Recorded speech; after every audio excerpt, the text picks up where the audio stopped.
Good evening, ladies and gentlemen. Time for another Ramble video.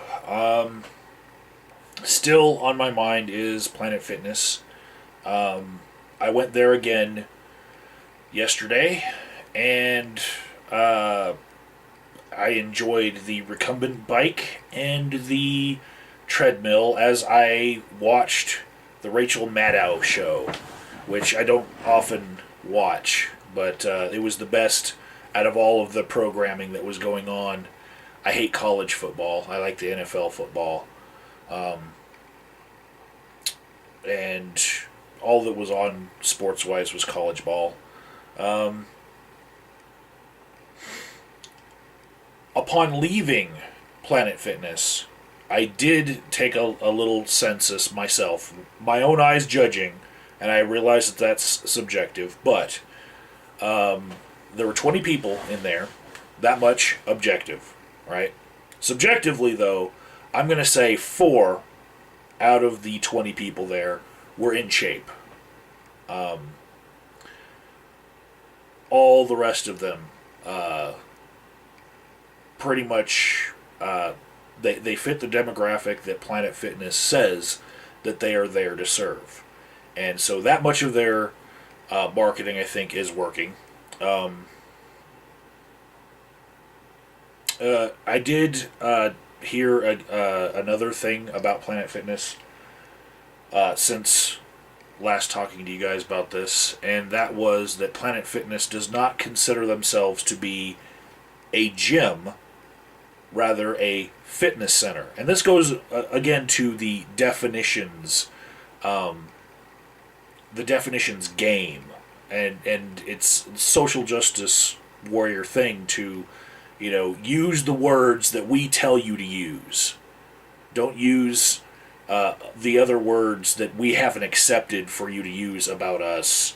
Use only the words that we say. So if we define this as not a gym, a fitness center, then it's not. Even though it looks like a duck and it quacks like a duck, it has all the trimmings of being a gym,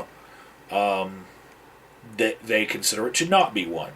And so, the biggest difference in their not a gym and other gyms is the marketing and the selection of things that you can do being slightly different. One of which being that they do not allow any weights to be more than, I think, 80 pounds. And so, yeah, they had the definition for lunk up on the wall too. I should have taken a picture, but I didn't. But they have their definition for lunk right under the lunk alarm. Basically, somebody who makes loud noise and judges people is a lunk.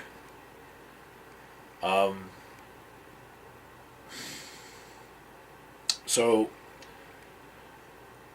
I'm going to keep watching the people there as I keep going because it's just in my nature. Finishing a major in social science, I just have it ingrained in my head to look at people. I'm a people watcher, right?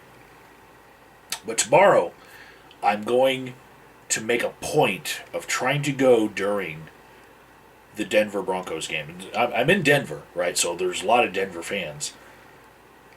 I want to see if all of the yells after a touchdown, which is pretty much inevitable because Peyton Manning is the quarterback, I want to see if all of the yells of, yeah, touchdown, if that sets off the lunk alarm. I want to see. I will report back to you guys on that one. Also, there's part of their marketing that I think the joke writes itself, but I don't want to say it. It's one of those things. I don't want to write this joke, but in order to use all of the tanning beds, the massage things, there's like hydro massage, and then there's a massage chair and all that. In order to use those, which are on a separate wing of the Planet Fitness Center, you have to get a membership, and it's the black membership. And when you get this membership, you are given a black card. So, in order to use the fancy frill perks, without being charged at the time that you use them, in order to get the perks free at that moment, you have to present your black card. Which kind of reminds me of, people saying, you're playing a card, or saying white privilege, or saying that I have the invisible backpack of privilege, that I can pull something out of my backpack every time I get in trouble. If you get a chance to look into that program, just watch the subtleties of the wording on everything about it. Basically, it makes black the color that is to be desired. You want to be part of that black club. It's wow. And I don't have a problem with them choosing that color, or trying to, I guess, make a point of being the opposite of what they perceive the real world to be. That's fine. It's their gym. I have more of a problem with the purple and yellow letters jumping out at me, more than their social commentary with the name of their exclusive black club. And you know what? It's not expensive either to be a member of that. I think it's like $39 a year, and it's only $10 a month to be a part of this. Not a gym, which I think is affordable, and I like that they have made their gym affordable for people. That, I follow that even with my own painting and selling my paintings to people. I like it to be affordable for people. I never charge an arm and a leg for anything, even if people are like offering. I don't charge anything that I don't think is fair. But I really do feel like both of those memberships are more than fairly priced. They're cheap, for what you get. So yeah, it's weird that the level of social justice warrior lingo is deeper the further that you go into learning about the gym. I have a disagreement with another YouTuber here that he would probably fit the definition of lunk, but he had a problem with the fact that they offer pizza on one day and then bagels on another day. And he said ice cream. I didn't see them offering ice cream, but they did have a big banner and flyers saying that on a certain day that they offer pizza, and on another day they offer bagels. And, if you're of the bodybuilding mentality, those carbs are something I guess you would want to avoid. But I actually feel like normalizing food could be a good thing for some people. Like picking a day where you can, I guess, reward yourself for 6 days of goodness. On the 7th day you rest. On the 7th day you get yourself a bowl of ice cream. I think that's it might not work for some people. Some people are like, just like an alcoholic, one drink leads to another, leads to another, leads to another, and maybe, one bowl of ice cream leads to a binge. But I think for most people, not starving yourself and not completely punishing yourself with just bland food might be a way to keep on a regular regimen of food intake that we're just going to call anything that you eat is a diet, okay? But if you want to stick to it as a lifestyle long term, you can't fucking punish yourself, you know? And so I get that. And that would also explain, I think, the big pail of Tootsie Rolls, purple Tootsie Rolls. You know, a Tootsie Roll is not going to kill you. You know, if you are so, I guess, uptight about calories at all that you can't make room for one little vice, then you might be hurting yourself psychologically. You might be undermining yourself because of all that desire for fun at all might overcome your plan to have a lifestyle change, you know. So keep your one thing, I think. Just understand what it is, and you use moderation. That whole rule of moderation is good.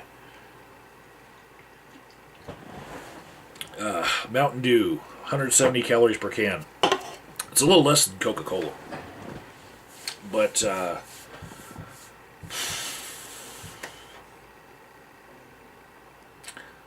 I'm also one of those people that doesn't look at what type of calories I'm taking in. I've seen studies where, you know, people have eaten just McDonald's food, like a response to the movie Super Size Me, and they've eaten just junk food, but, you know, just counted the calories. Absolutely, just did counting the calories, and that seems to work for me. Just counting calories, count the ones I burn, count, you know, how much I eat. That seems to work for me better than completely avoiding certain types of food. Fad diets like the Atkins diet don't work for me at all. Veganism, I tried that for a week. Yeah, that failed. It also didn't make me feel good at all.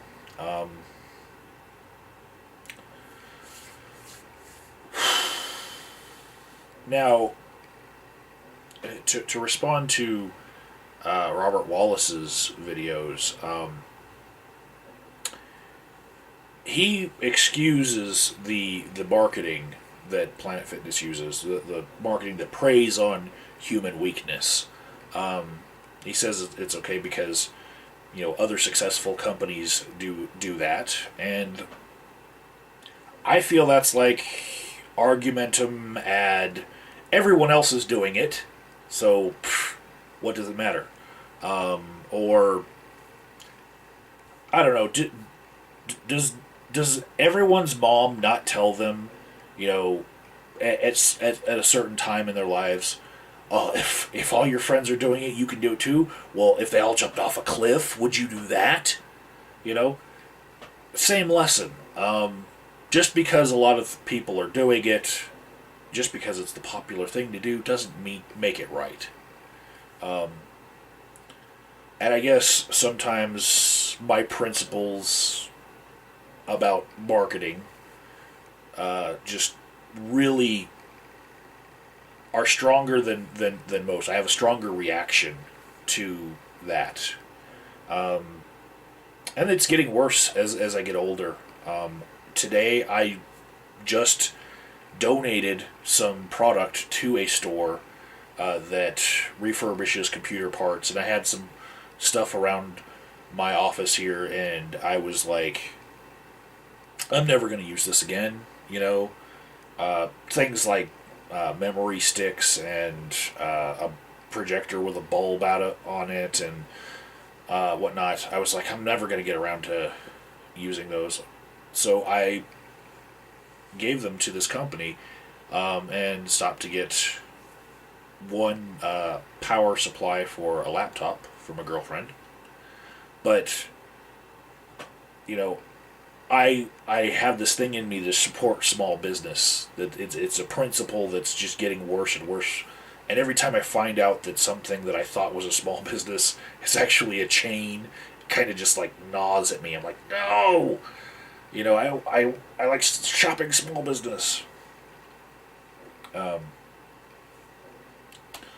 uh, that aside, back to talking about this thing I've got back and forth with Robert Wallace.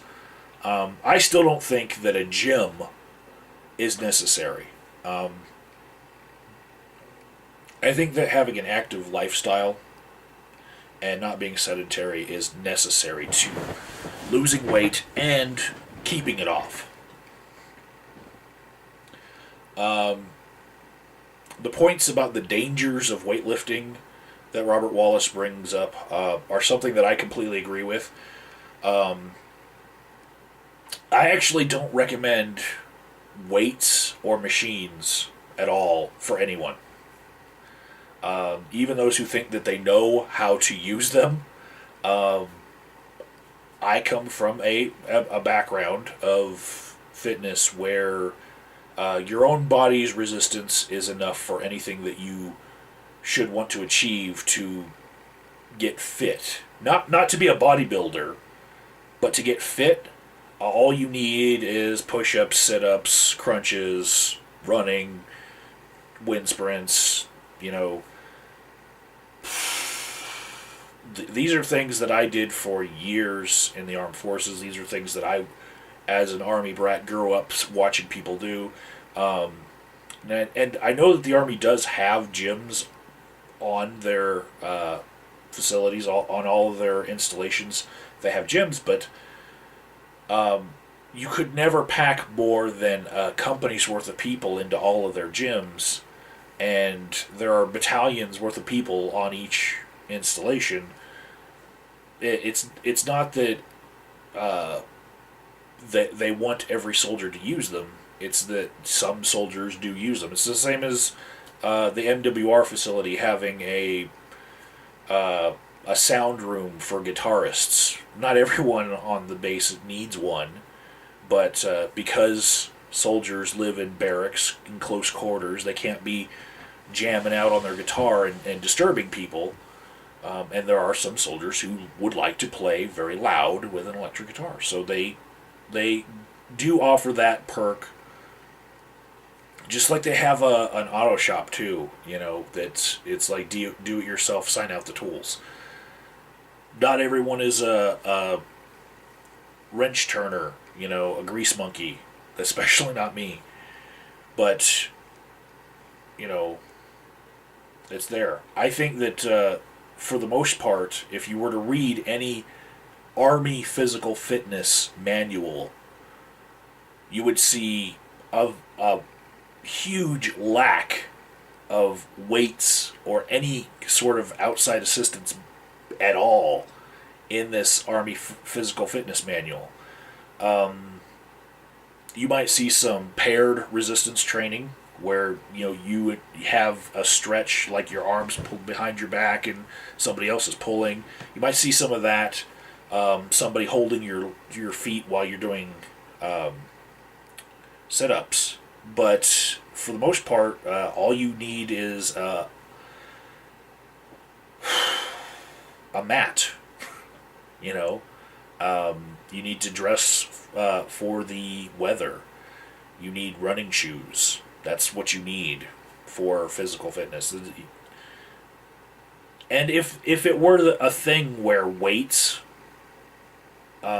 gave you an incredible edge on becoming fit, you'd think that armies around the world would adopt this. It's amazing how when a fad comes out, a fad diet, a fad exercise program,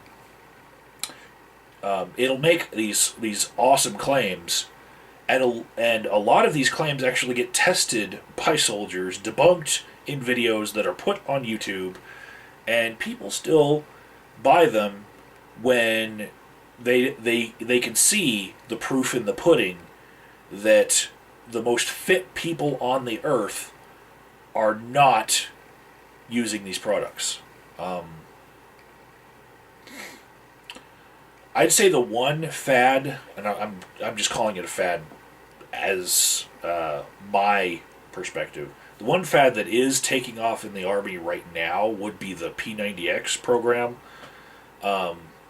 because some of the intense burn workout things that, it's intended for just a short period of time.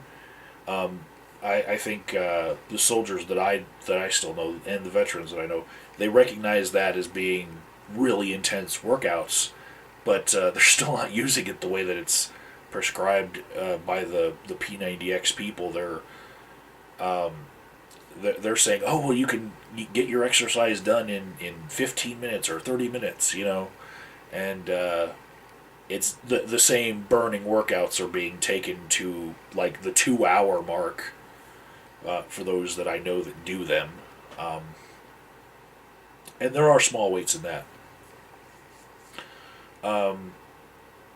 Also, Planet Fitness themselves, the gym, or not a gym, fitness center that we've been talking about in this, they also don't recommend weights as much as a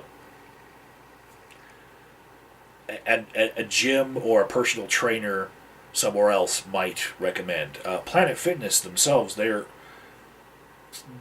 by and large just a giant place with treadmills and bikes pointed at TVs and just little other things sprinkled around the edges of the room. They really emphasize the cardio aspect of exercise, getting your heart rate up with whatever you're doing. They don't really use a lot of weights, and they have their weights capped at 80 pounds, and there's a reason for that max weight. They don't teach people at all. And see, Robert Wallace is saying a gym would be necessary because people don't know how to lift weights. Well, Planet Fitness doesn't teach you. They don't. I asked, this is one branch, okay? I asked if they had any personal trainers or anything, and they don't, because they don't want people to be off-put by upselling them to personal training sessions like that. They cater to the people who are like, just leave me the fuck alone and let me use your treadmill and let me plug in and watch TV. So they don't teach people proper weightlifting at all. And they cap the max weight at 80 pounds because they don't want to go through the trouble of teaching people not to hurt themselves. They don't want people using large weights at all. So the whole point that a gym is necessary to teach you how to work out. No, this gym just gimps you and says, you're at basic level. We're not even a gym, we're a fitness center. Once you get to that basic level of fitness, maybe you can try another gym.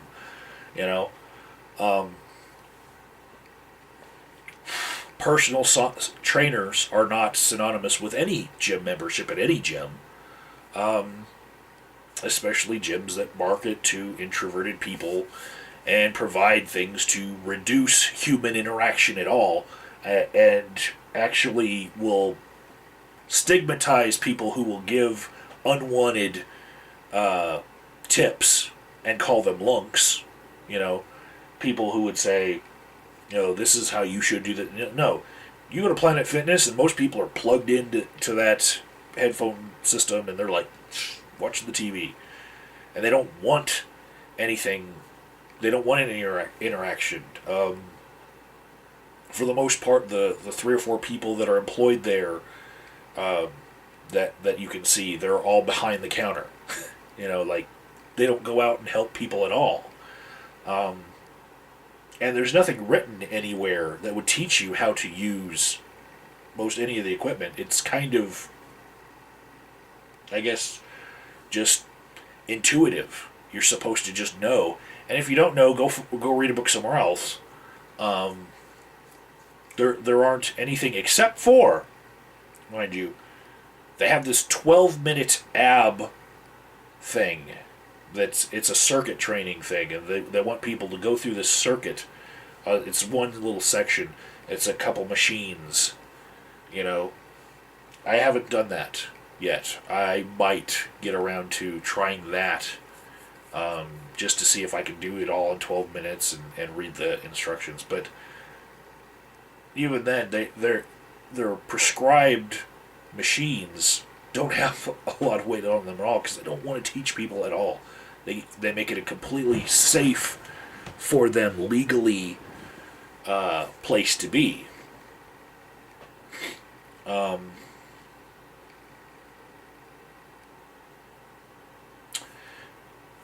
Another thing that Robert pointed out was that going to a gym can help you reduce distractions. And my own girlfriend also pointed this out, that when she tries to work out at home, the dogs will interrupt her. Like, you do certain things that alert a pit bull. The pit bull will jump up on you and try to play with you. And so I've heard another example of this. But I think that distractions can also be avoided without going to a gym. I would recommend nature trails or bike trails or whatnot. Gyms aren't the only place that you can avoid distractions. And they're not the only thing that can shield you from, I guess, criticism from a lot of people seeing you. If you go out on a nature trail, most of the people on the nature trail are not going to be assholes. Just stereotype here, but most of the people in Boulder that I see, up in the mountains on those nature trails, they're a bunch of granola eating hippie freaks and nice people. They're not, if they see that you have a little weight on you, they're not even going to bring it up.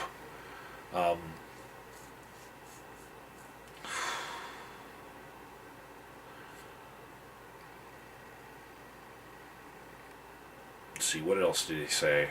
He said that headspaces are good when you get into the zone, and that's why headphones are good.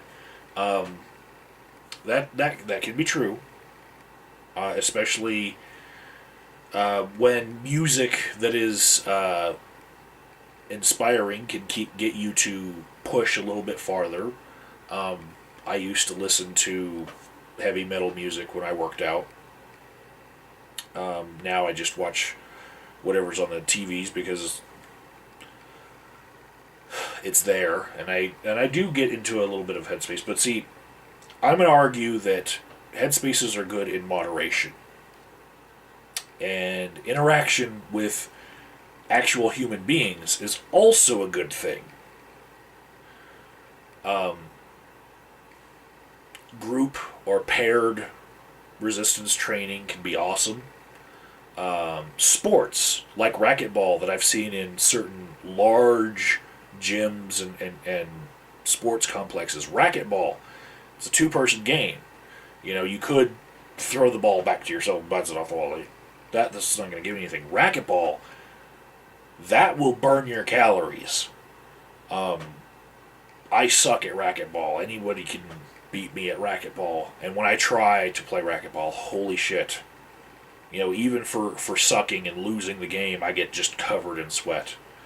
And it's something that a lot of people can do.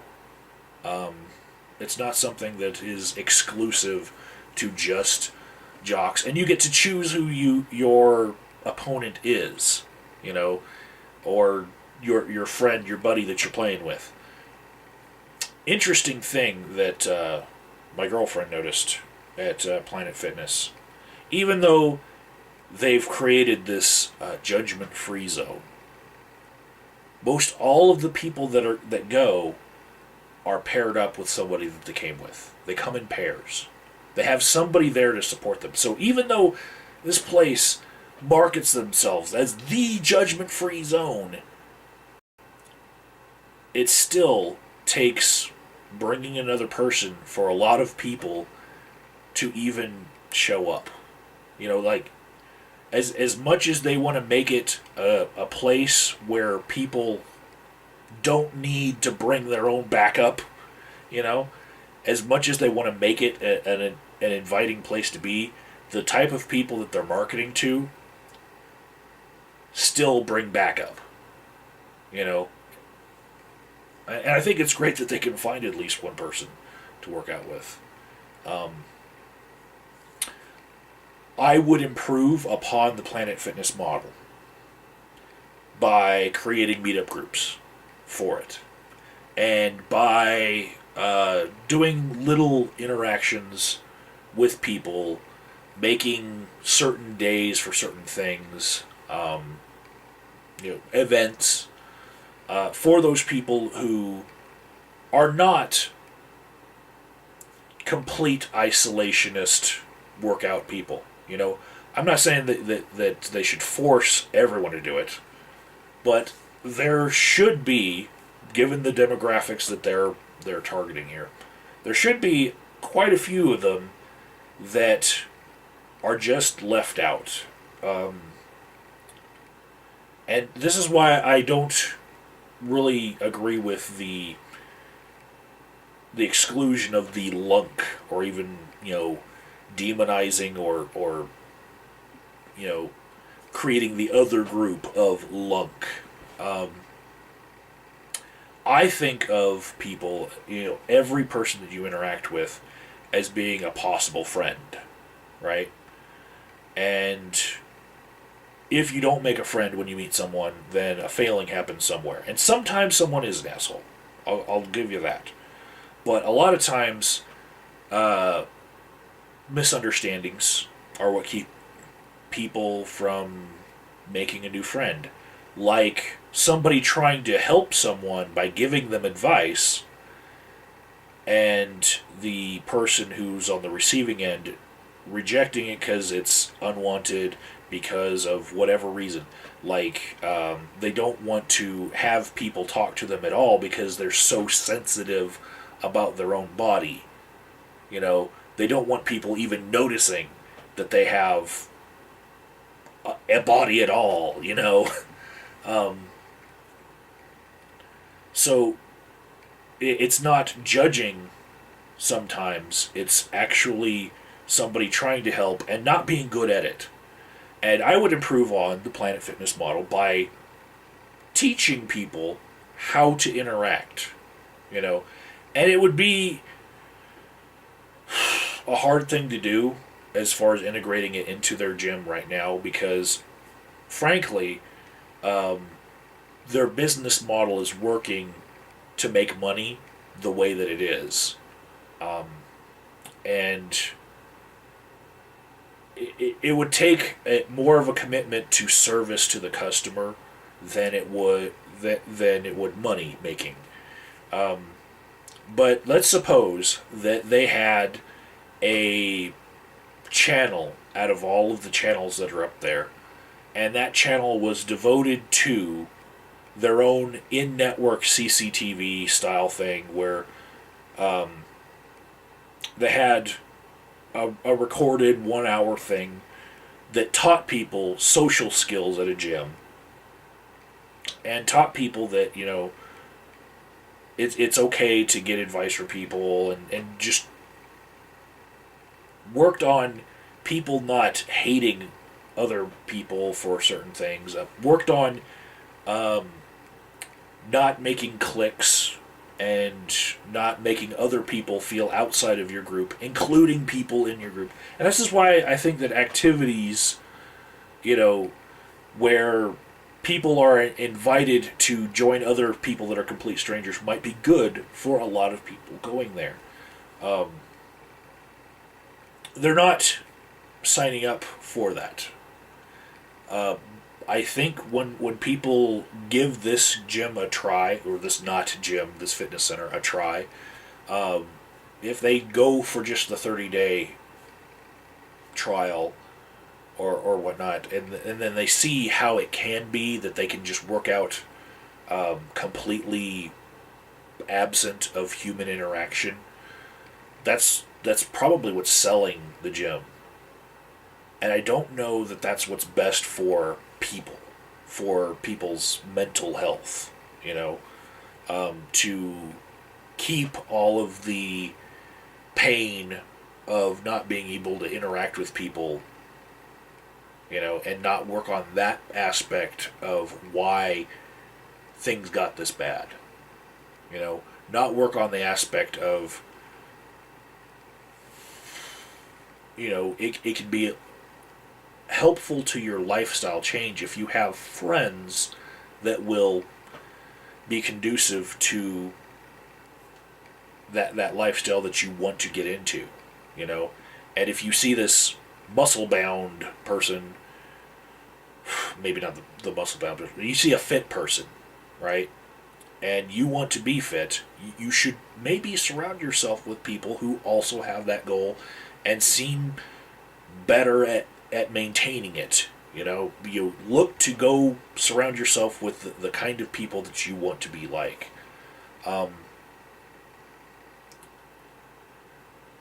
If you don't, it's a lot easier for you to fall out of the lifestyle.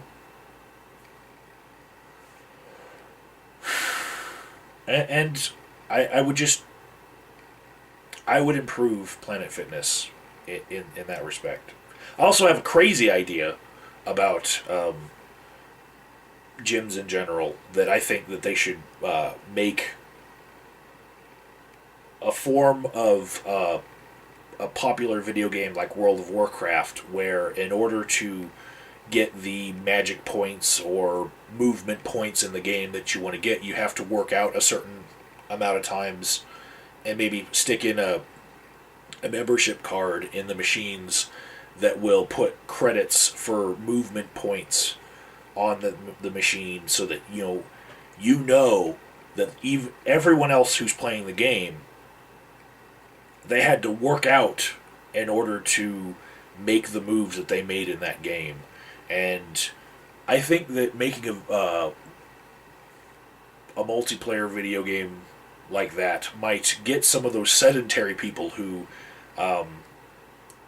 put on all those pounds by being at home and playing a video game so much that they wear marks into their special mouse that has all these buttons on it, you know. Yeah, for those people to convert them from that sedentary lifestyle to, a lifestyle where they get some exercise, maybe including an aspect where you have to actually physically do something. I've seen a video game before, way back in 2002, in a gym where it wasn't much of a game. It was just like a simulator where you're on this bike, and it would just have a trail, and you had to turn a little bit, and it was like there were no obstacles really. It was just like a trail, that kept on coming at you. And I figure that I'm not the only person to ever have an idea like this, that maybe video games could be incorporated better into the gym experience. I know the Wii Fit has a little following to it. I always found it kind of clunky with the bowling game, but if they could make a first-person shooter out of treadmills and have a little screen for the first-person shooter game, probably be very popular, and it would get some people to not sit in a chair and be on the computer all the time. That's what's putting the pounds on people. Most of the people that we see on YouTube, it's sitting in a chair all the time and not going out and doing things. and having a lifestyle built around getting online all the time.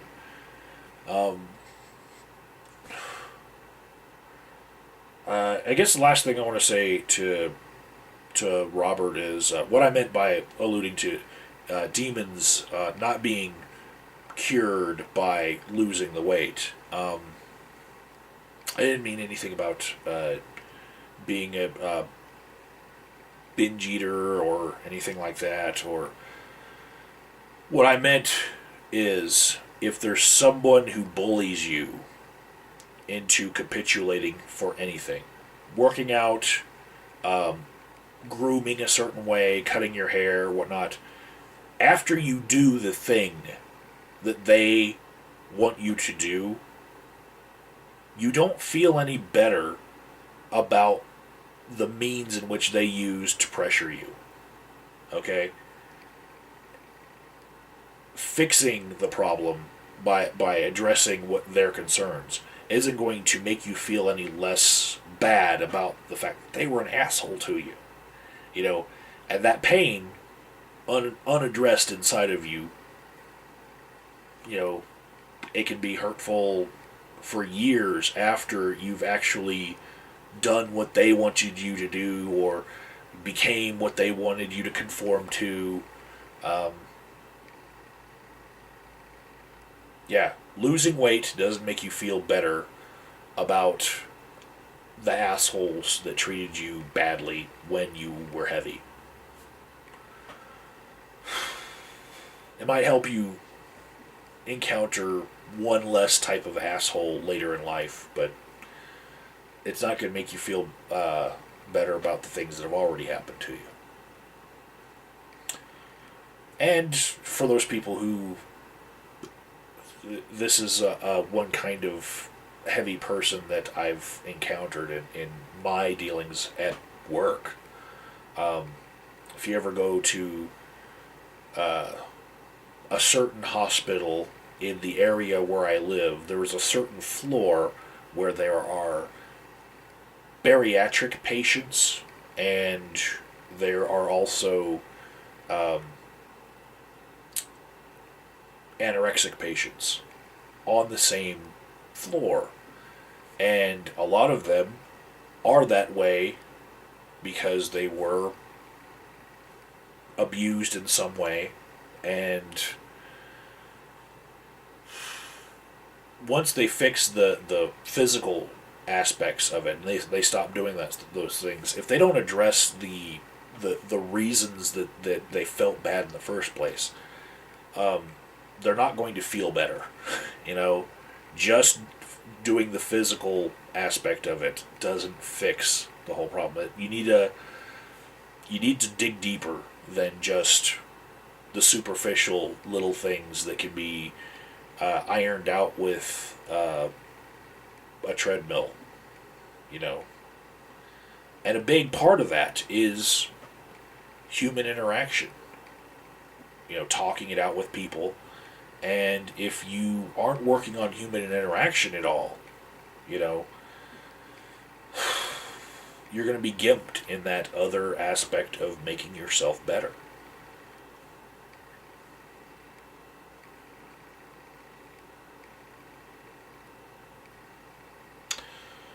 That's all I got for this ramble. Wait, no. I did want to say something else. Robert Wallace made another video about social justice warrior being a pejorative. I agree with that. Even when I use the term social justice warrior, and the reason why I agree with that, you know, having completed an English major myself, one of the patterns that I notice about pejoratives at all is that the people who they're being used against don't like to use them, right? And you can see the pattern that when someone uses the term social justice warrior, they're talking about other people. The people who have those causes that are labeled social justice warriors by their detractors, they don't often call themselves that. Like, you never see someone call themselves a keyboard commando, right? When I use the term social justice warrior, it includes in it for me the idea that this is a person who will use certain tactics that I deplore in order to further their cause, one of which being politically correct scaremongering. And many times in a way that detracts from actual problems that could have been addressed if people were talking about things and not afraid to use politically incorrect terminology. Trying to own terms such as, letting it be known that social justice warrior is a pejorative, like trying to redefine terms at all, like redefining terms. It seems like a big thing amongst social justice warriors, and that's one way of putting, kind of like liberals might now want to be called progressives instead of liberals because, Fox News, when they say liberal, they mean the liberal agenda. They use liberal as a pejorative. Way back when, there were schools of thought, before we were even born, where in order to further your cause, you have marketing tools for agendas. And some of these things were put forth by great union leaders and great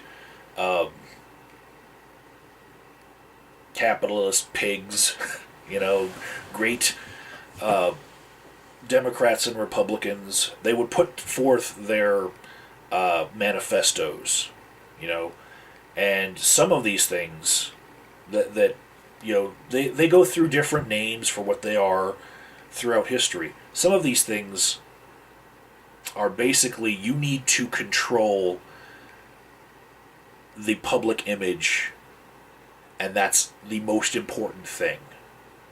Okay? You need to control public opinion more than you have to actually go and correct a problem, more than you have to actually do anything. You need to use peer pressure in order to control a conversation, and you need to do that first. This is an entire school of thought that goes through, many, many different political philosophers. I'd say from the conservative Fox News crowd, people in that group, if you ever say the name Saul Alinsky,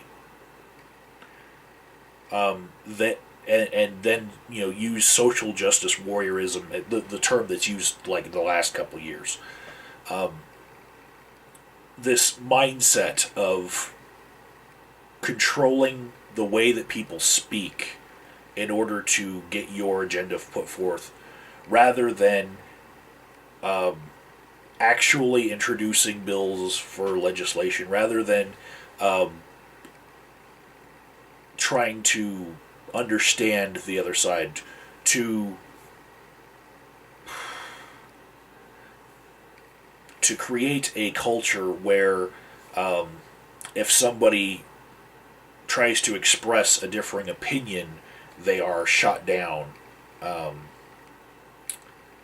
as not being politically correct.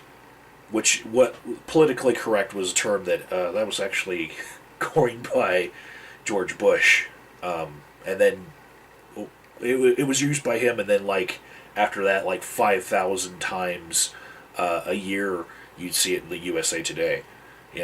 After George Bush